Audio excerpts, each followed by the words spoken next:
right.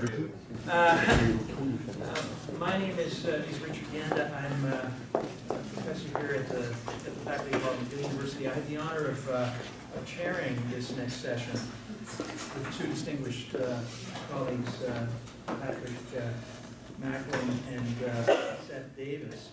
I'll say that it's not often enough, I think, in the life of academic institutions that we get to engage with profound contributions to the life of ideas of our own colleagues. And it's no. Well, that's right, exactly. Except we talk about our own stuff and we think it's significant. But it's nice to be able to engage with deeply with the work of colleague Evan Fox-Decent and of course Criddle as well. I think what we have here is a session in which Patrick Macklin, who perhaps needs no introduction, but who is of course a distinguished colleague from the University of Toronto and who has made really significant contributions on sovereignty issues as well, focusing a great deal on Indigenous governance, Indigenous law, and I think that will really form the focus of his contribution today. But we have really the encounter of two great bodies of work on matters of sovereignty, and then I don't sadly know Seth Davis as well, but what I do know indirectly from Evan is that Seth and Evan have been, I gather, sort of respectful in their differences on these questions, and I think it's a testimony to both of them that they actually want to keep on hearing from each other, even though I suspect that they really are not going to be persuaded at the end of the conversation. So we have about 20 minutes for both of our panelists. I may chime in because I enjoy hearing the sound of my own voice a little bit afterwards, and but then we want to open as much of the discussion to you as possible. So I'll start with Patrick for 20 minutes, and then I'll be over to Seth. Is there a switch? Oh, you see, yeah, technology. Okay, well, thank you for enabling me to come back to my alma mater. I always enjoy coming back to my first university and also my boyhood town. The title of my paper is a quote from C.S. Lewis that I found in an article that Evan wrote with another scholar, which I will be focusing on toward the end of my remarks. And it goes like this. This very kindness stings with intolerable insult Indigenous peoples in the Trusteeship Model. By the Trusteeship Model, I'm referring to the Fiduciary Model, but in the article it's referred to more as the Trusteeship Model, and I think it fits better in the context of Indigenous peoples given the history of that concept. So, Fiduciaries of Humanity by Evan and Evan deepens the fiduciary account of international authority its authors had previously developed over a decade. Criddle, the Evans tie the concept of the fiduciary to Immanuel Kant's Doctrine of Right, which holds that all persons have an innate right to as much freedom as can coexist with the same freedom of everyone else. In their view, the best justification for fiduciary duties, whether domestic or international, is that these legal obligations are necessary to provide for the beneficiary's secure and equal freedom vis-a-vis the fiduciary. The Kantian fiduciary theory, this Kantian fiduciary theory gives rise to two organizing principles for the authors of international law. The first is the principle of non-instrumentalization, which holds that fiduciaries must also treat beneficiaries as ends and never as means. And secondly, the principle of non-domination, which precludes fiduciaries from exercising arbitrary power over their beneficiaries. It's going to be a good time. In In addition to the Kantian doctrine of right, Fiduciaries of Humanity also deepens the thesis commitment to Lon Fuller's internal morality of law.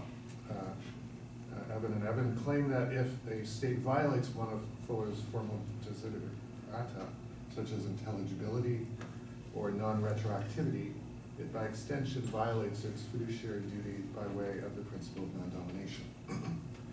The connection between state fiduciary duties and Fuller's internal morality of law is therefore ontological in kind. As they explain, these desiderata enable the state to act as a faithful fiduciary.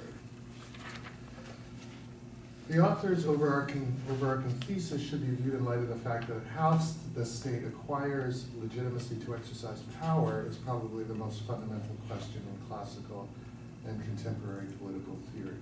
Their work theorizes and aspires to solve this problem by means of a unique thesis, and for this reason it stands as a transformative contribution to literature. Making this the object of one's intellectual ambitions is not only intellectually challenging, it is intellectually brave. Many of us have scaled smaller mountains, but very few scholars here and elsewhere have undertaken a research enterprise of this scope, and even fewer in a theoretically robust way. The other shoe.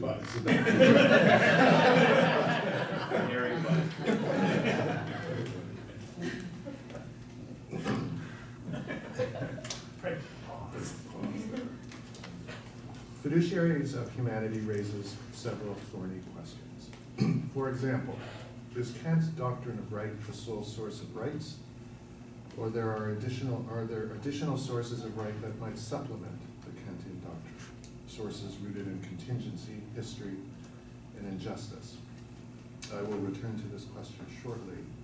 But first I want to question the author's commitment to the concept of fiduciary as the basic organizing principle of the relationship between legality and legitimacy in international law. Can the concept truly ground this fundamental relationship? I'm not sure it ultimately can, does, or should.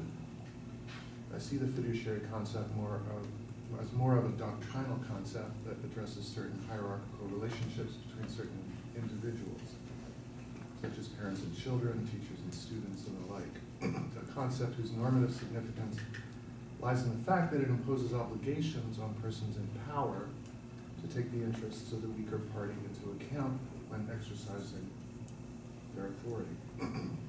But the norm or norms underlying the concept run deeper and wider than fiduciary relationships. The authors try to fit everything into the fiduciary box when the fiduciary concept is something that fits into a deeper box. What that deeper box is, of course, is what frames classical and contemporary debates about the legitimacy of law. Some argue law is legitimate only if it respects the rule of law. Some argue that the rule of law possesses a substantive dimension. Some argue that this substantive dimension is respect for liberty. Others argue that it's respect for dignity. Others argue that it's respect for human rights. Others argue that it's respect for self-determination. The authors ably appreciate the significance of these substantive and procedural norms in the course of defending their thesis, but I'm not sure framing all of these substantive norms as elements of the concept of a fiduciary relationship works. Thinking through the terrain without employing the concept of fiduciary may be an actually more fruitful way of grappling with the problems. Why, for example, a fiduciary theory of jus cogens? Why not a Republican theory of jus cogens based on the Republican idea of popular sovereignty, where state power is held in trust on condition that it be used for the people's benefit? Or a liberal theory of jus cogens based on the idea that jus cogens norms protect essential features of what it means to be human and therefore lend legitimacy to the exercise of state power, and so on. In the remainder of my comments today, I want to focus on the explanatory potential of the thesis for Indigenous peoples and their position and status in international law, a topic that Fiduciaries of Humanity doesn't address in detail. I therefore turn to an article published in 2015. So Evan Criddle is off the hook. A year before the publication of the book in Theoretical Inquiries of Law, entitled, Evan Fox, EFD wrote this with Ian Dahlman.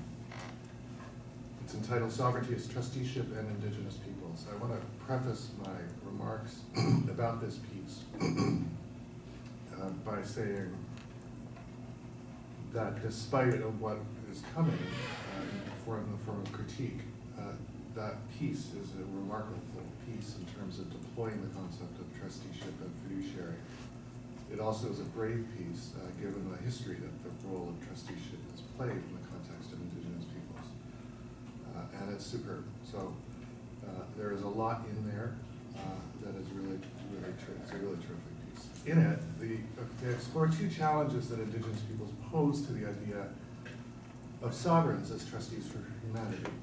The first is rooted in a colonial history during which a trusteeship model of sovereignty served as an enabler of paternalistic colonial policies, and this is the point that I was making, one of the points I was making just previously. And both authors really take on this challenge in a full-throated way. The challenge here is to show that the trusteeship model is not irreparably colonial in nature. that this very kindness need not always sting with intolerable insult. The second challenge, which emerges from the first, is to specify the nature and scope of Indigenous people's sovereignty within the trusteeship model. The authors suggest that the state's duty to acquire the free, prior, and informed consent of Indigenous people, the FIPC duty, we'll call it, in relation to state projects on Indigenous territory, implicitly represents international legal recognition of the fact that states are no longer the sole bearers of sovereignty in international law. In limited circumstances, international law recognizes Indigenous peoples as sovereign actors. In constructing this argument, the authors invoke the insight that international law is a legal system that distributes sovereignty to some legal actors and not to others. The question then becomes whether such a system is amenable to reconceptualization from the point of view of Indigenous peoples. This challenge has led some, Karen Shaw for instance, to suggest sovereignty in light of this history is conceptually irredeemable. Fox-Decent and Prof take issue with this position, arguing that the FIPC duty produces a sharing of sovereignty rather than subjection to it. This isn't to say that international law treats Indigenous sovereignty in the same way it treats state sovereignty. States plainly remain the primary legal actors in international law, but instead that when the state is brought into an international adjudicative forum by an Indigenous people, specifically under circumstances that trigger the duty, that duty there, both parties are treated as equals before the law. Like the authors, I don't agree with Shaw's conclusion that sovereignty is irredeemable. And I think they are on the right track to suggest that the FIPC duty and other doctrines, such as the duty to consult, can supply effective protection that acknowledges Indigenous people's special claims to interstate autonomy. I think the authors could have been clearer in the role that the trusteeship model plays in their reconceptualization of the relationship between Indigenous peoples and the state at this moment. As the trusteeship model appears not to participate in the movement to formal equality, and in fact belies the picture of formal equality, because international law via the FIPC duty treats the state and Indigenous peoples as formal equals. The model, the trusteeship model though, and I think this is what they're getting at, it may be a little bit beneath the surface. The trusteeship model exists ex ante, however, explaining how international law mitigates the fact that the state possesses sovereignty over Indigenous peoples in their territories, with the FIPSI duty working to soothe the sting of intolerable insult by elevating Indigenous peoples in certain circumstances to the status of formal equals with the state. Its mission complete, the trusteeship model slips into the shadows with the FIPSI duty standing center stage. But the author's formulation here raises the question posed earlier in my remarks. Is the Kantian well the sole source of rights, or are there additional reservoirs to draw from? I think there are. In the context of a normative relationship between Indigenous peoples and the state, Indigenous peoples hold rights in international law because international law vests internal and external sovereignty in states and subjects Indigenous peoples to the sovereign power of states. I think Evan and Evan would agree with this. What the legal history of, well, I'm not sure actually if they would agree with this. They would ground them in the Kantian well. But what the legal history of international Indigenous protection reveals, and here I take a somewhat positivistic turn, is that Indigenous rights in international law are differentiated rights, not universal rights. They recognize differences, partly denied and partly produced by the international distribution of territorial sovereignty initiated by colonization. And these differences exist between Indigenous and non-Indigenous peoples. International Indigenous rights speak to the consequences of organizing global politics, including Indigenous politics, into a legal system that vests sovereign power in certain collectivities and not others. Not only does this mode of legal organization exclude Indigenous peoples from participating in the distribution of sovereign power that it performs, it authorizes legal actors to whom it distributes sovereign power, states, to exercise such power over Indigenous peoples and territory to their detriment.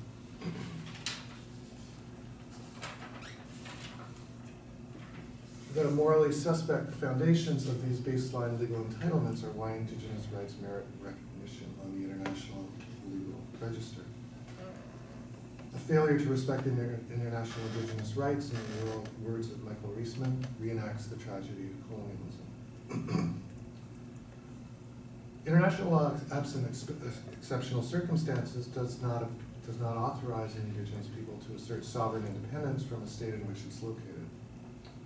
Nor does it authorize Indigenous people to challenge the international legal validity of the sovereign power to which they are subject on the basis of its morally suspect origins. But international Indigenous rights mitigate some of the adverse consequences of how international law validates morally suspect colonization projects that participated in the production of our now existing distribution of sovereign power by recognizing the right of self-determination internally, including its manifestation in the form of the duty. The 20th century legal history of international Indigenous rights, from their origins in international protection of Indigenous workers in colonies to their contemporary expression in the UN Declaration on the Rights of Indigenous Peoples, demonstrates that their purpose is to mitigate injustices produced by the way in which the international legal order perceives sovereignty and how it distributes it. Indigenous peoples in international law are collectivities for which states must adopt appropriate domestic measures to vest contemporary claims of sovereign authority with a modicum of normative legitimacy. As such, Indigenous rights are not derivative rights flowing from the Kantian doctrine of right. They are rights grounded in history, rights that lash out against history, rights that seek to secure a just international legal status for Indigenous peoples, rights that name the wrongs that Indigenous peoples suffered due to the cruelties of colonialism, cruelties that international law validated as a valid experience of the exercise of sovereign power. We might wish to characterize the relationship between Indigenous peoples and the state as a fiduciary one, and the authors make a very good case for this, where the state is obligated to act in the best interests of Indigenous peoples. This might be even better suited to a characterization of this relationship in domestic law, which seems like a more fertile ground, perhaps, than the international realm, for it to have some critical bite. But if the relationship is seen in fiduciary terms, it is because of utility, not normativity. Indigenous peoples, as Indigenous peoples, do not possess rights, normatively speaking, because the state is their fiduciary. They possess rights because of the intolerable insult that the state is a state. Thank you.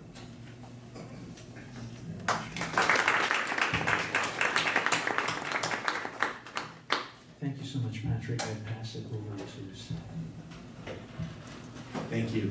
Merci. I also want to join the Dean and the editors of the Law Journal in thanking the Indigenous peoples whose territories we are now on, or whose meeting places we are now on.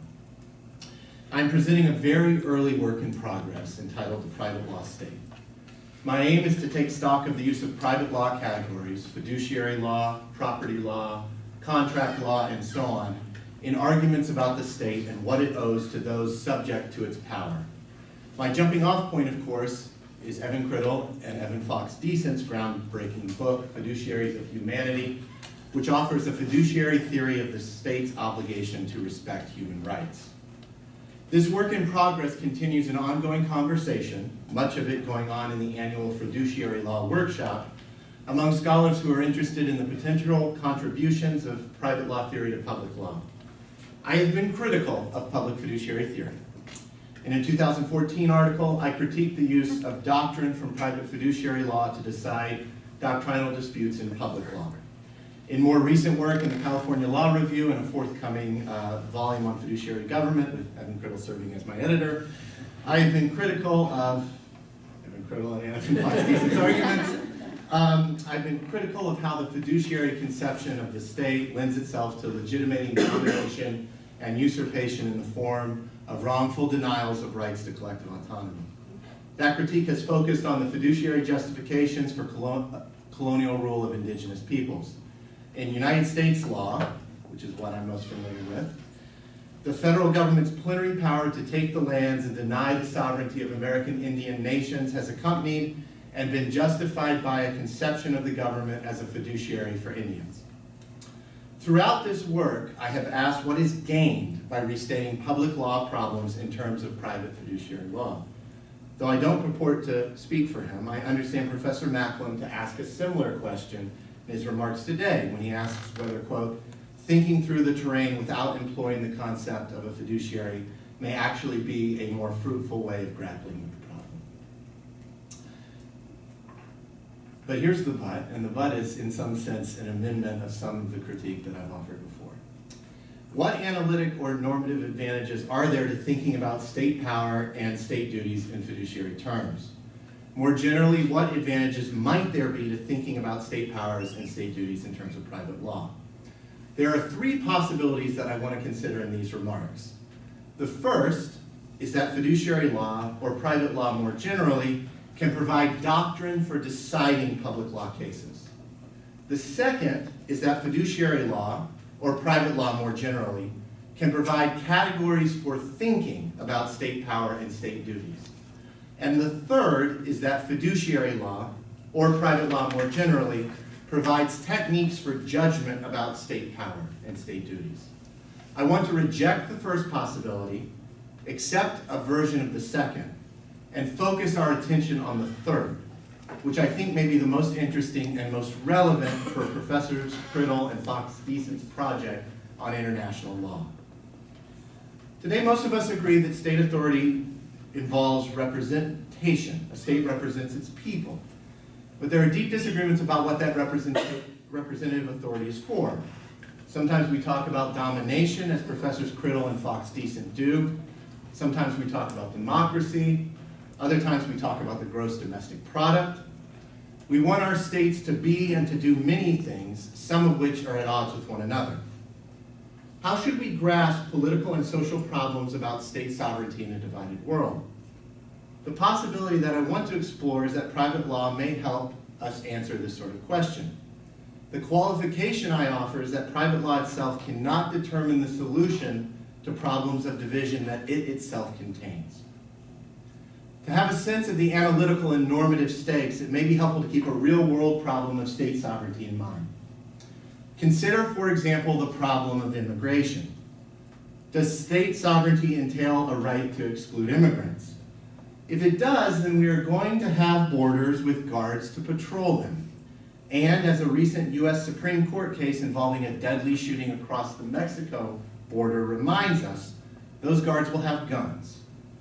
Can private law help us grasp the problem of immigration in a divided world? I'll briefly consider the first way in which it might.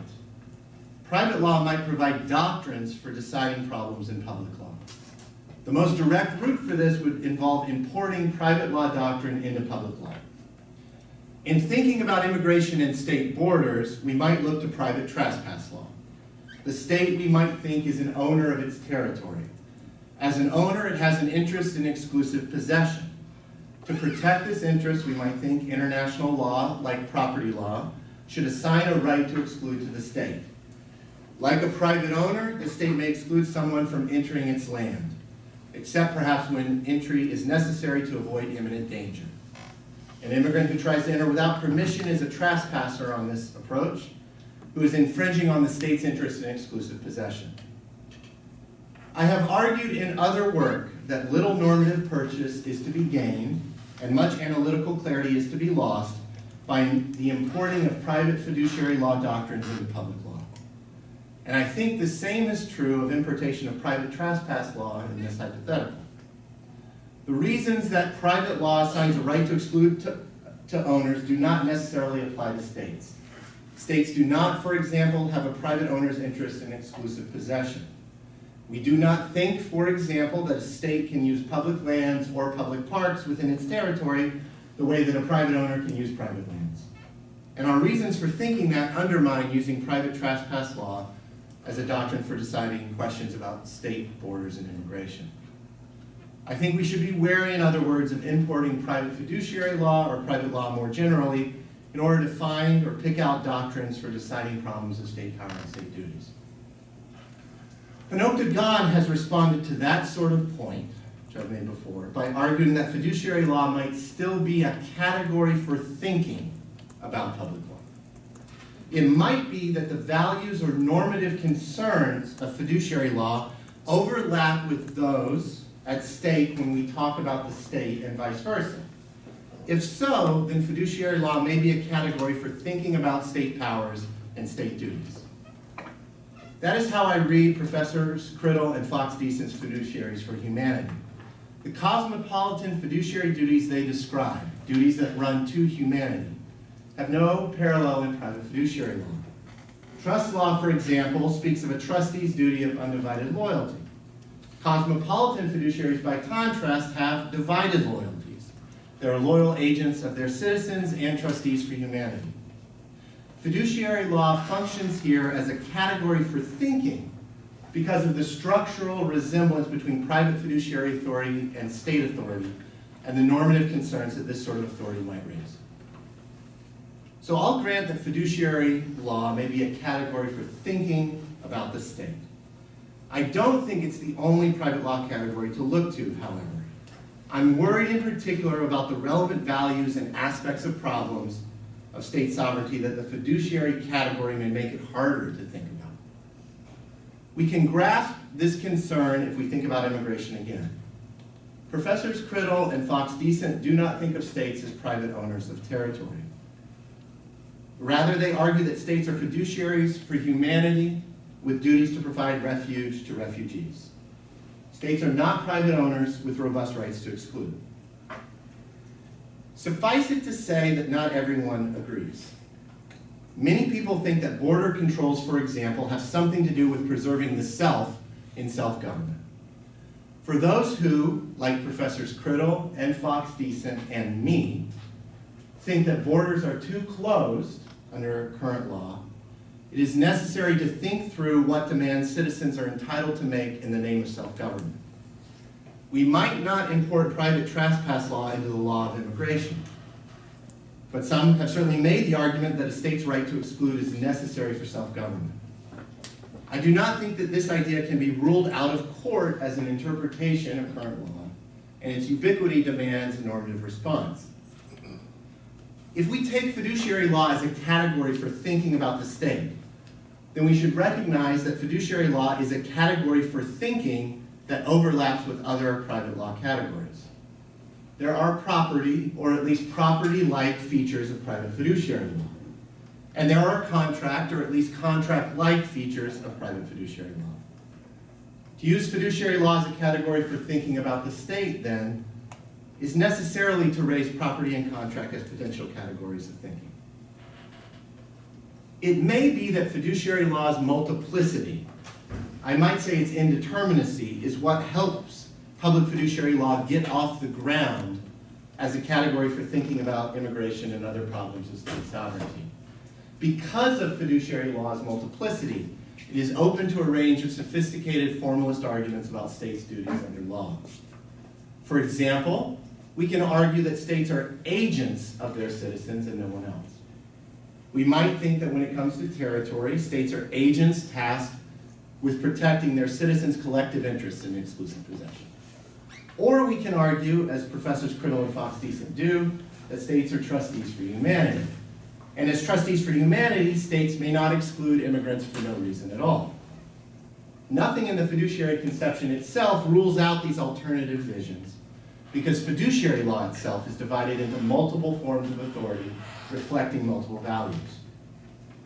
What then is the analytical or normative advantage to be gained by using fiduciary law or private law generally as a category or categories for thinking about state powers and state duties? One possibility is that thinking about the state in private law terms can give us analytical clarity. By reasoning from structural similarities between states and fiduciaries, or between states and owners for that matter, we might clarify the normative concerns and conceptual problems at stake. That is one of the things I understand Professors Criddle and Fox-Decent to be doing, for example, when they clarify the foundations of jus cogens obligations. Another possibility is that fiduciary law in particular, or private law in general, can help open up normative possibilities that might not be apparent from public laws currently constituted. That's one way to understand, for example, analogies between political sovereignty and property ownership that think about both as bundles of rights. The third possibility is the one that I want to end on, because I think it's the most interesting one and is important to understanding fiduciaries for humanity. That possibility is that private law can provide techniques for judgment about public law. At the risk of overreading what they're saying, I want to suggest that something like this possibility is implicit in Professor Criddle and Fox-Decent's response to Professors Ethan Lieb and Stephen Gallup, who have criticized the fiduciary account of international human rights law. As Professor Keitner discussed, Professors Lieb and Gallup have argued that fiduciary law cannot be a category for thinking about human rights norms, because fiduciary norms require acting for the right reasons while human rights norms do not. Professors Criddle and Fox-Decent have responded in part with an argument from technique. As they see it, Professors Lieb and Gallup err by adopting a technique of abstract moral philosophizing. What's needed instead, Professors Criddle and Fox-Decent argue, is a technique that keeps law in its sights. Implicit in this response, I think, is a notion that law, for example, private fiduciary law, has its own sophisticated techniques for normative judgment. Fiduciaries for Humanity also trains its sights on an approach that would treat normative judgment just like policy engineering. This is reflected most clearly, for me at least, in the argument's reliance on Lon Fuller's internal morality of law. It is here where the use of private law to think about the state may be the most interesting, and might even have the greatest potential for critique of the political morality of state sovereignty. As Ralph Michaels has put it, normative private law thinking strives for its own internal rationality. It may be that private law is where we lawyers have thought most carefully and systematically about technique. And to rely again on Michaels, it may be that private law shares with international public law an aspiration to universality that has a critical edge when applied to any particular state's exercise of its power over persons. What makes private law technique particularly relevant for a project like Fiduciaries for Humanity is its relationship to natural law. Of course, there are private law techniques that resemble policy engineering. largely implicit in Fiduciaries for Humanity, at least if you read it through the lens of fiduciary theory, is a critique of those kinds of techniques in fiduciary law. Private law has also long tacked back and forth between positivism and natural law. And Professors Criddle and Fox-Decent use that technique to great interpretive and critical effect. Given my interests in pluralism, both value pluralism and legal pluralism, what I want to ultimately pursue in the paper is the possibility that private law provides techniques for negotiating contradiction where values are plural and inconsistent in public law. Obviously, I have much more work to do in the draft in developing that claim. What I have in mind draws in particular on my training as a property law scholar and teacher. My work is principally focused on domestic U.S. law and the intersection of private and public law, with a particular concern about American Indian nations' rights. Following Joe Singer, I'd like to think about private law techniques of framing, evaluative assertion, contextualization, and prioritization. And I'd like to think about how the use of these techniques orients us towards systematic and principled normative judgment that aspires to universality. And I think it's here at the end of the day that I want especially to resist fiduciary law as a theory of everything about the state. My work on the United States' relationships with Indian nations has tried to highlight underlying moral concerns and basic assumptions through framing techniques drawn from multiple private law sources. I've argued, for example, that trust and contract provide techniques for resistance to the colonial state and domination by the colonial state. As a matter of technique, I think it's useful to resist trust as a hegemonic frame. I'm sure you hear in my remarks strong echoes of Professor Marty Koskaniemi's culture of formalism and claim of indeterminacy. It's possible that this project will become simply a reading of Fiduciaries of Humanity through the lens of From Apology to Utopia.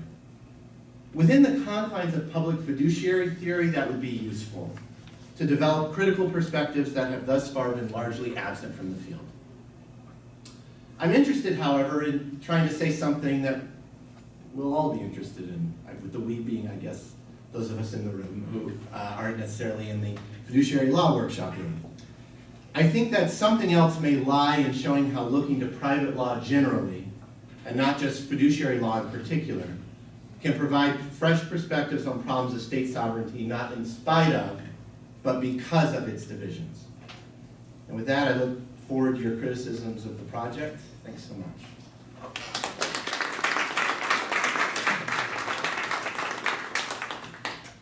Well, thank you to Patrick and to Seth for restoring my faith in the Academy. I actually think it is. I actually think you're demonstrating wonderfully how it is possible to engage in conversation about ideas and to try to advance their significance. We have half an hour for conversation, but I was invited to share some of my own reflections briefly on what we've just heard, and I'm sure much to the Evans' horror, I feel like I want to rush to their defense, but perhaps with arguments they might not like. Here's a theme that I gathered both from Patrick and from Seth, and that I think deserves a kind of rejoinder. It seems that the concern is the narrowing function of fiduciary doctrine and its incapacity to gather enough of differentiation of justice claims that might be brought to bear on problems of sovereignty, and that in particular when we confront the fiduciary conceptualization with the shortcomings, the justice deficits that Indigenous peoples in particular face as sovereignty has been affirmed, that we will end up with a kind of trace of that injustice brought into the analysis that we seek to adopt as we think through fiduciary claims. I think that makes sense to the degree that one does conceive of the fiduciary notion as a private law notion, as a doctrinal construct. But I actually think that what the two Evans, if I may say, hide to some degree in their work is the extent to which the goal is transformative rather than doctrinal. That is to say that it is not simply to affirm what the state is, but what it can become through the introduction of a kind of fiduciary virus into the analysis. I think what that calls upon, therefore, is actually to reposition our reflections on the fiduciary, not so much as to how it's been deployed by sovereign courts, conceiving, say, of the trusteeship function that might be applied to Indigenous peoples, but where it is that this reflex within the law comes from. Because there's a sense in which the law is always confronting its own inadequacy. The law is always confronting the justice deficit that it is in the midst of producing. And the fiduciary idea comes from that. It comes from the confrontation with law's own inadequacy. And that is what makes this powerful and interesting, it seems to me. If we go back to its origins, not just in property law doctrine, but if you will, in the relationship between the chancellor and the crown, and in parallel ideas, say in Talmudic law and so on, that we should always be looking to what the law cannot produce by way of justice. Then to say that part of what it means to exercise any kind of sovereignty, including state sovereignty, is always to be confronted with the otherness of what you're not succeeding in doing, then makes it a shared task, not just for the state, but for all those who are participating in some kind of grant of authority, to be engaged with the justice deficits that are running amok. There's another thing about the fiduciary conception that attracts me as I was listening to both of these presentations, which is actually precisely its ability to traverse public and private law, and to traverse it at a time when sovereignty is itself in the midst of some kind of fractionation. That is, that we can't any longer think of the state as sole locus of authority. We have to think of it as networked in relation to other sources of authority, including Indigenous claims. But let's observe, interestingly enough, that the fiduciary doctrine is also of significance to the corporation. And that in some respects we may also be thinking about ourselves as fiduciaries as fiduciaries of humanity. So that the ability of the fiduciary notion to actually pick up the multiplicity, the pluralism of relationships of authority is, I think, one of the things that makes it attractive. So those are my observations.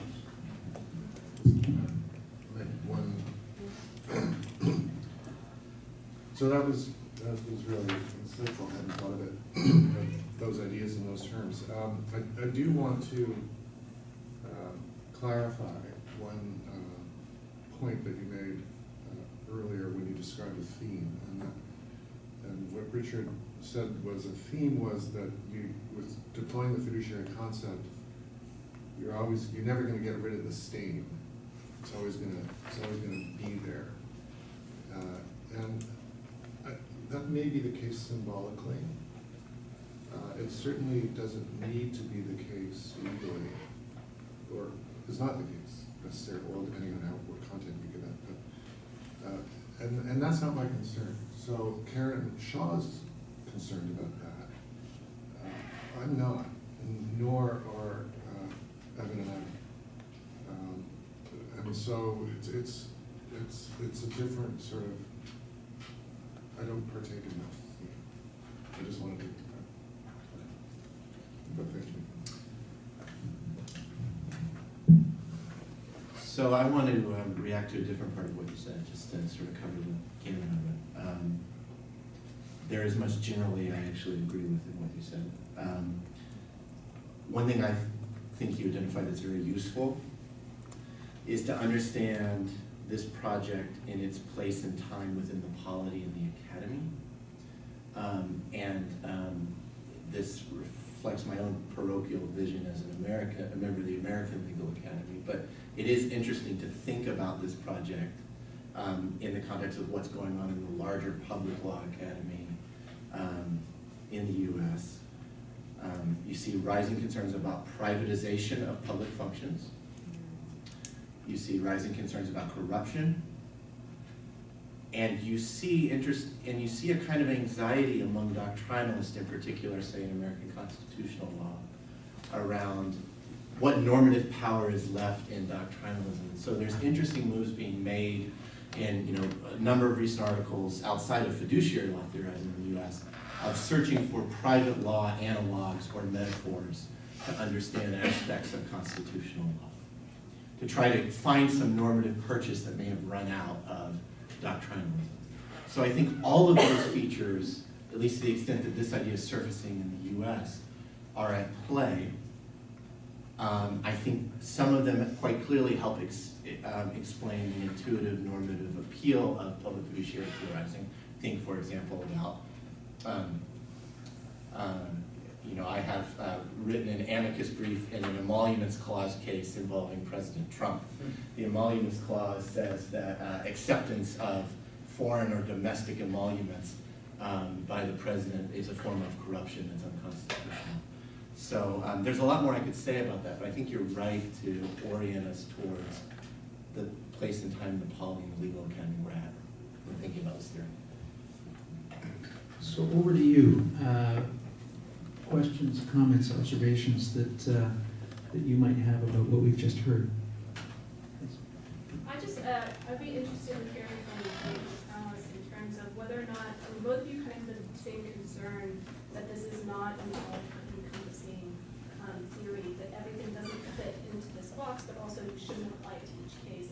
But I was interested in what you would say. It seems that the question of refugees may in fact be one case in point where it is a very attractive theory, right? So especially in the moment when we need to have something like a moral theory that transfers the moral obligations into legal obligations, whether or not you would say, at least part and parcel, that the theory is attractive for making these arguments as opposed to, but I can see why you would be very cautious to use it in the domestic case, which I found it really interesting in the morning that this theory started as a domestic idea and then was transferred out to the international. When I see the political attractiveness as just the opposite, as having something that's dealing with the political crisis of our moment and that is not very attractive necessarily on a domestic sphere. And I just wonder if the panelists would speak to that.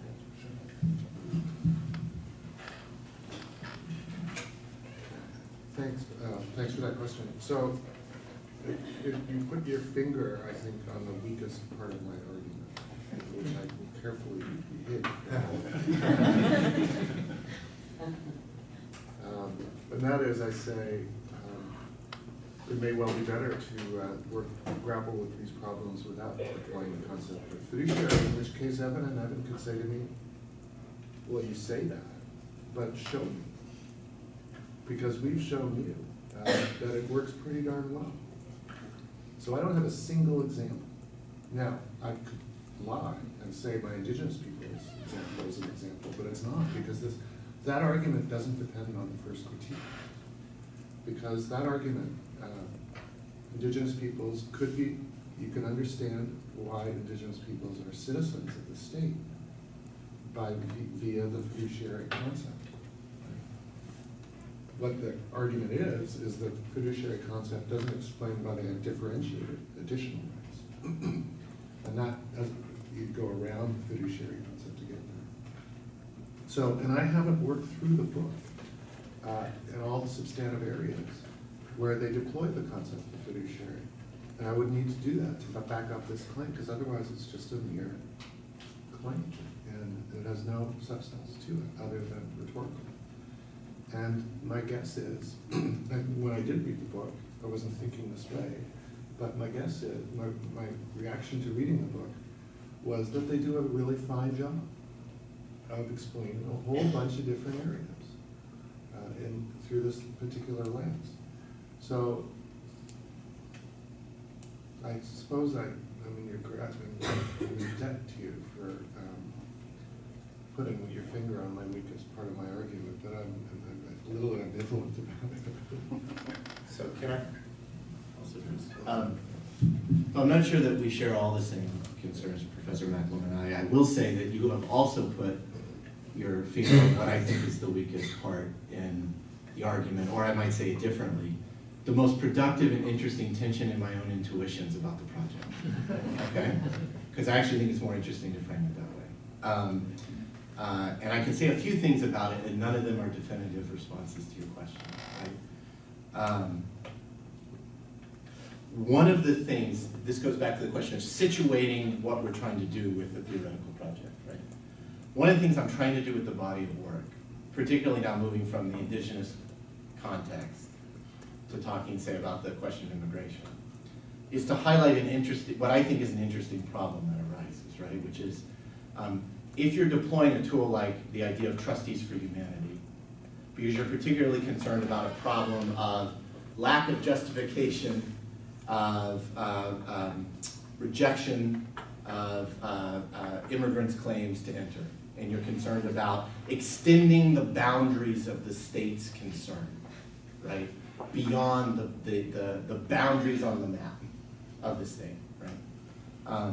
I can understand very much why you would look to fiduciary theory. I mean, for one thing, it doesn't rely on a consent-based idea of the constitution of the state's authority, right? I also understand why, in the United States, for example, there's a great deal of resistance from both use and resistance by American Indian nations with respect to the fiduciary conception, right? Because it is a way, it is a lens through which, in the 1924 Citizenship Act in the U.S., by fiat, by plenary power, right, the U.S. declared all Indians citizens of the United States, right? It's a mechanism through which incorporation occurred, and the incorporation may have been unjust. So part of what I'm trying to do is just highlight the problem, the need to think about the problem of using a tool that seems well suited to solve a particular kind of problem, and yet seems to create so many problems for another in another setting, right? From my vantage point, right? And to think about that tension productively. That leads me to want to put different private law conceptions into dialogue with one another, right? So one of the Rob Williams, Vine Deloria, both Indigenous scholars, have made the point that if consent of the governed is a fundamental premise of the constitutional order, then Indian nations have a normatively compelling complaint, right? And that's focused on an idea of consent and contract that has all sorts of problems, but which grounds a kind of complaint that can't, I think, be as easily grounded in the trust conception. Particularly, and I'll say one or two more things, particularly if the trust conception is operating primarily in the domestic sphere, which is a point that I know Evan Fox-Decent and Ian Dahlman are aware of and they deal with in the 2015 article. I've talked, there's more I could say, I'll just stop there. Yes. I'm surprised to observe that Evan Fox-Decent has raised his hand. Thank you both for these great presentations. So I'm going to respond to what Steph just said. I read that in the paper and wasn't in your initial remarks. So I think I want to join cause with you and say that consent sometimes is good and necessary when we're talking about nation-to-nation relationships, right? That when it's a nation-to-nation relationship, I think consent is absolutely essential, right? And it's practical. It can be there. It can't. We properly, I think, should think about it as a marker, as a real marker of legitimacy. But that's quite different than the relationship between a public authority, Indigenous or not Indigenous, and the individuals subject to that authority, and how we might imagine that to be structured. As for techniques of judgment, I agree with you. I mean, it's a longer conversation. This touches on some of what Patrick said to try to show how the fiduciary frame can take into consideration the sorts of concerns that you might have that have to do with welfare for example, or other considerations. All I'll say is that the more I sort of think about this idea, the more I find it interesting because it confounds the classic conceptions and articulations of the difference between private law and public law. And there isn't really a good doctrinal label for it other than fiduciary. But what we're really talking about are simply any of those circumstances where some are acting for others and purporting to have some sort of an entitlement to act for others in both the public or the private sphere. And it may be, as we were discussing during the break, that the public case is a paradigm case that the private can learn from, rather than necessarily the other way around, and the other way around is, of course, typically the way that we've done this. So Patrick, I was fascinated by your remark that perhaps in the domestic setting, this idea might have more salience, because of course I remember your very helpful comments when we did a manuscript workshop for the book, and we're like, wow, you know, your first book must have been incomplete because it didn't deal with the distribution of sovereignty from the international legal system. So I'm having trouble keeping up, but I'll try. Now, one question I had for you, or I was curious about, was your notion about the source of rights being all sorts of other things apart from some abstraction from Kant. So I don't think Evan and I think that the sole source of rights is some abstraction from Kant. Our methodology is just to look to, first, what are courts saying in certain circumstances, and how do we explain that? How do we explain what courts are doing when there's an asymmetric power relation and they're saying that certain kinds of obligations take hold here? We can use Kant and others, I think, to explain what courts are doing, but that doesn't make Kant the source of the rights. At most, Kant can explain the nature of the sorts of claims that citizens might have toward the states, their states, or corporations might have toward their directors, and so on. Name a circumstance that sort of that looks fiduciary. But I'll stop there. Did you want to? I have something to say about that. Okay.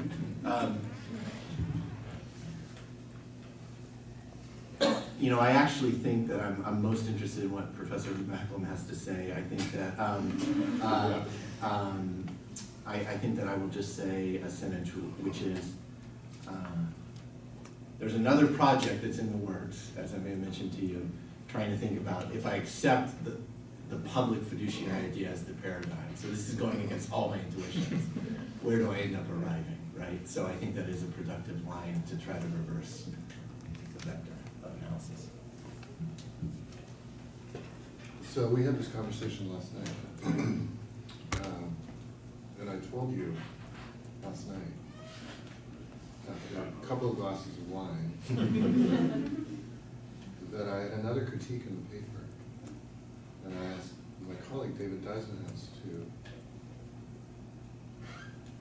read the paper, and he said,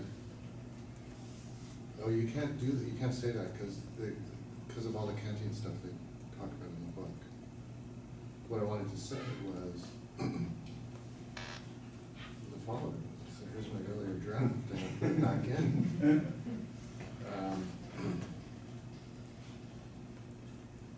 I changed it.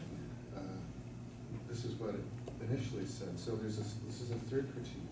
Does the population of a state possess rights because the state is a fiduciary, or is the state a fiduciary because the population possesses rights? And that's what he told me to take out, because he said, well, they're not deriving rights from the fiduciary relationship. They're grounding it all in Kant. But now I hear Kant does a little normative lifting for you. It might be used to explain what courts are doing. So we take Kant out of the picture from a normative, well, it does a lot of normative, don't want to overstate that. But it doesn't do normative work here. And so what we have is rights come from the fiduciary relationship. It's because we're in a position of power, as I was saying. Rights come from fiduciary obligations. They don't come from the relationship. The relationship gives rise to obligations, and the rights come from those obligations. But that can't be right. obligations don't ground rights. Rights ground obligations. And obligations don't come from nowhere, right? They come from rights. So this is a problem, I think, for your argument. Now, I thought you had it covered with Kant, and I don't know Kant well enough to know that you might not. But obligations just don't come from nowhere, right? They come from rights. They correlate to rights. Rights generate obligations. So I agree with that, but as I said, I think that Kant explains the nature of the right that you have as a beneficiary to a fiduciary obligation. It doesn't explain the source of the right. The source of the right is the relationship itself. And that's what triggers the right. That's what gives rise to the right, is a proximate relation, and the right is correlative to the obligation. Okay, I get that. I understand that. I see the source of the right as something different. Okay. I don't see the source of the right as the relationship. I see the source of the right as the injustice that lies behind the assertion of sovereignty. The state is a state, and that indigenous peoples are subject to it, and But citizens. that's what the relationship picks up. I think we agree. I don't see what the disagreement is. No, because you put the fiduciary in there, and then you get the right. That's just, then you get the right, yeah. Right, and I don't, I mean, you can, it might be useful to, but that isn't the source of the right.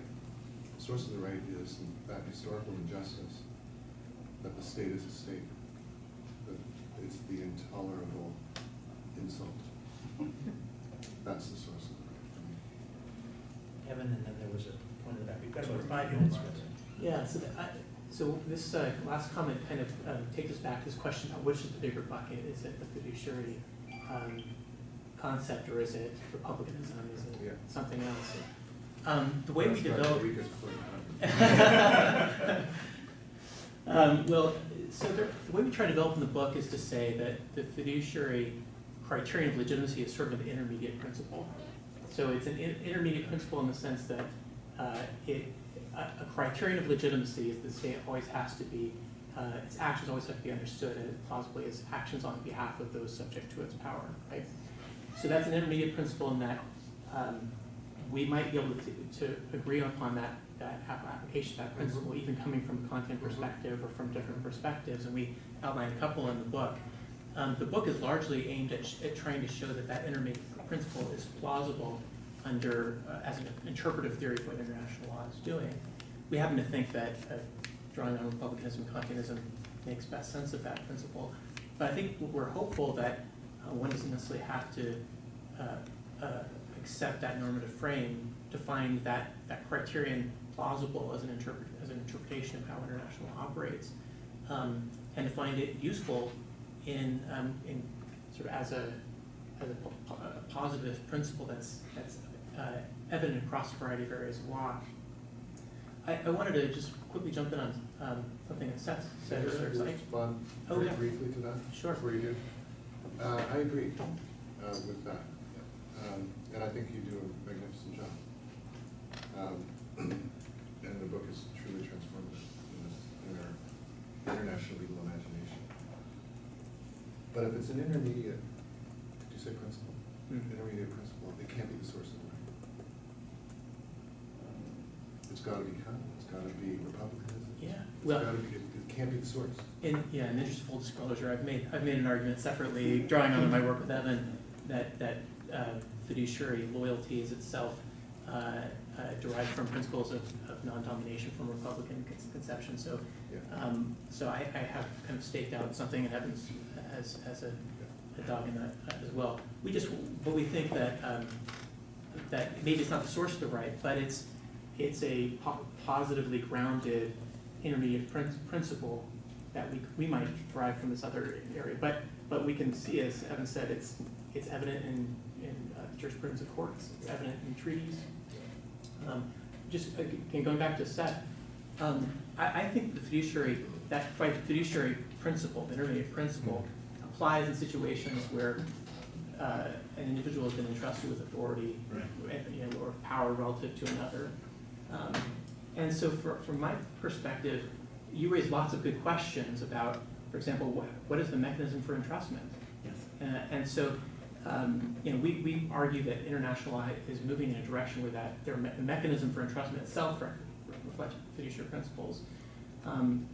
But when we obviously go back to the historical record, we have to draw on something other than the application of fiduciary principles to make sense of how we deal with the world as we find it. And so I actually think, maybe there's some distance between the two here, but that we might need to draw on broader theories to understand that. We might have to draw on organism or continism or something else to, and that the intermediate principle that we've identified in the book doesn't necessarily answer that question, although it might be helpful to deal with the situation as we find it. That's just to say, I actually think there might be room for things other than the fiduciary principle to deal with a lot of international law. What we're focused on is a particular problem of the exercise of entrusted discretionary authority. We have time for one last observation. I've been a while away from academia, so you'll have to forgive me, but I feel like the concept of the fiduciary works well as a translation device of the Kantian vision of what legitimizes authority and power. And it almost feeds back and better than the social contract where consent becomes the judgment of how powers exercised versus the idea of you've transferred over authority, consent may have not been there, and then we can judge the way power is exercised about whether it serves the interests of the people the power is being exercised over. The second comment, it's been a while since I've took remedies, but I feel that obligations can give a rise to a right. If you have somebody has an obligation towards you and they violate it, that then has a correlative right for you to seek a remedy. It's been a while since I've studied this, so. Since those were observations, maybe one last thing. Yeah, I just wanted to, this has been a fascinating colloquy about what's the ultimate source and what's doing the most work. And I think that there's a methodological dispute here as well about how you structure the argument. So, right, Kant himself, when he developed the structure of morality, was very much a foundational enterprise. How do we derive principles of morality from ideas of notions of reason, and one was derived from the other. So reason was the more foundational principle, and morality was derived from that. But then you think of someone like Rawls. Rawls is not engaging in that foundational exercise by definition. He's got this kind of neo-Kantian social contract, but he's not in looking at the original position and the veil of ignorance and all that stuff. He's not placing one principle at the foundation and saying, well, it's a linear, vertical, conceptual enterprise. He's saying, no, things are horizontal here, and we're bouncing things back and forth through reflective equilibrium. And my point of using that example is to say that perhaps we're constructing a theory where we're not positing, or you guys are not positing one principle as being at the bottom. It's more of a horizontal enterprise. But I see you seem to be adopting this more Kantian thing. You want a foundational notion, like what's at the bottom grounding all of this, right? It's contingent. But I think. But maybe, in the Rawlsian enterprise, they're saying, actually, no, the foundational way of reasoning is itself kind of illusory, and it's kind of pointless, and maybe the best enterprise is to operate more horizontally. I think they're vertical. I think they're still intermediate. It's not intermediate this way, it's intermediate this way, and they may disagree if there's one or more. Yeah. Well, maybe. I think I'm vertical too. It's foundational, but it's contingent. For colonialism, for these people. That's enough I hadn't thought.